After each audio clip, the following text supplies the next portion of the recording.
James is a mixed traffic engine. He can pull both freight cars and coaches. He's proud of his smart red paint, and so is his driver. Everyone says you brighten up their day, James. One morning, James whistled loudly at the other engines. "Look at me. I am the smartest, most useful engine on the line." "Rubbish," replied Thomas. "We're all useful. Sir Topham Hatt says so, and he's head of the whole railway." "You know what, James?" added Percy. "What?" replied James. "You're getting all puffed up." James huffed away. Later, he was still boasting. "I'm the pride of the line." "I saw you pulling freight cars," snorted Gordon. "You're only a goods engine." "I pull coaches, too." "Not as much as I do." "But Sir Topham Hatt has plans for me." James was only making this up, but Gordon believed him. "What plans?" Wait and see." "Oh dear," he thought. "Now what'll I do?" Thomas was shunting shining new coaches. "Good morning, James." "Are those coaches for me?" asked James hopefully. "No, these are for Gordon's Express. I'll fetch your freight cars next." But James was going to play a trick on the other engines. "Actually, Thomas, I'm taking the coaches. Sir Topham Hatt asked me to tell you." "What about the cars?" asked Thomas. Give them to Gordon."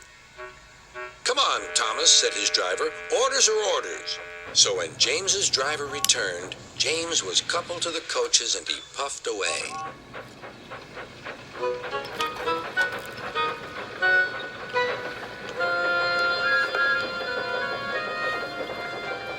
Thomas returned with the freight cars, and a few minutes later, Gordon arrived.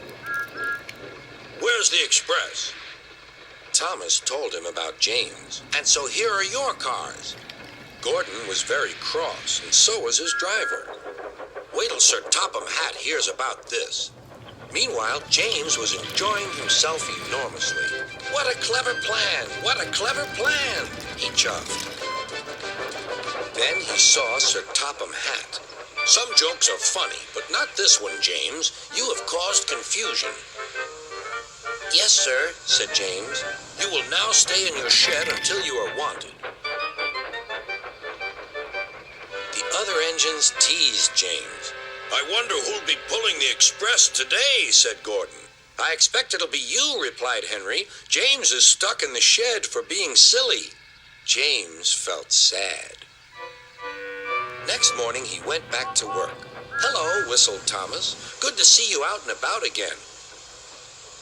"I'm sorry I tricked you," said James. "Are these my cars?" "Yes," replied Thomas kindly. "They are pleased to have you back." James set off to the harbor with his train of freight cars. He bustled about all day, pushing and pulling them into place.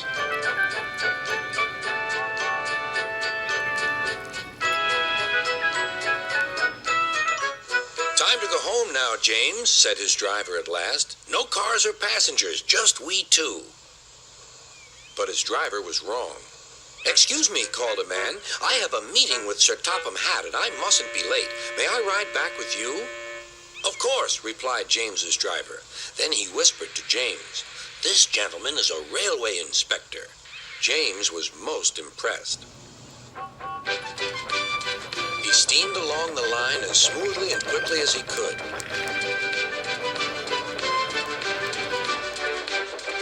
Sir Topham Hatt was waiting on the platform, and the railway inspector greeted him warmly. "This clever engine gave me a splendid ride. You must be proud of him." "Yes, indeed. Once again, you are a really useful engine."